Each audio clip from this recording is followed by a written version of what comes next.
Ladies and gentlemen, for those of you who are with us this morning, Mr. John Benca has been appointed by Governor McMaster to fill the unexpired term of the late Jackie Hunter, who was the auditor of Anderson County. Since 1996, Anderson's been our home downtown. My father was career military, and when he retired, he went and worked for the University of Georgia, but had always been extremely active in not just his parish church, but things in the community over there in Athens that needed doing. He was the guy they said, if you want to get something done, find a busy person, and you can count on it getting finished. We're always encouraged by everybody in our family, our grandparents, and Dixie's family was the same way, to do absolutely the best you could at anything. And then you knew you could sleep at night knowing you left it all out there on the field, so to speak.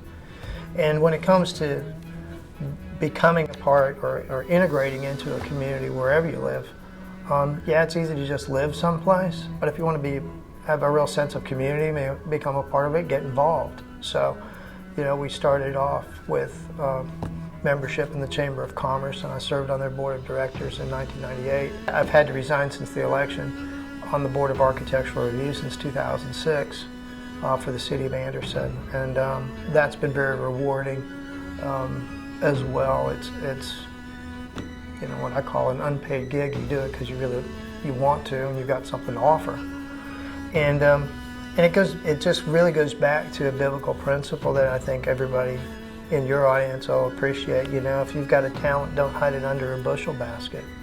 It wasn't given to you to just be squandered or be hidden. So if you can do something positive, you should, and try to leave. And this goes back to things you learned back in Boy Scouts and just good citizenship.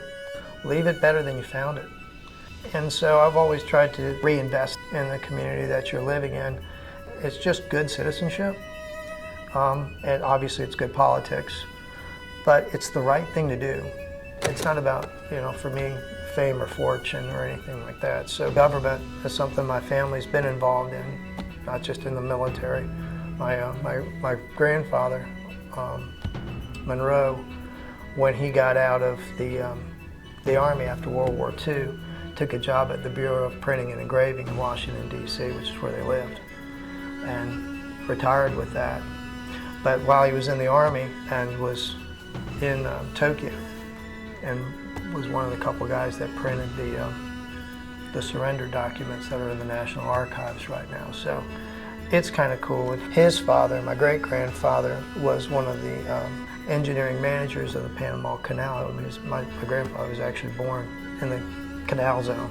So, and it goes deeper and further back in history than that. But, there wasn't an option not to try to get involved and do something more. To the Secretary of State, and you are official.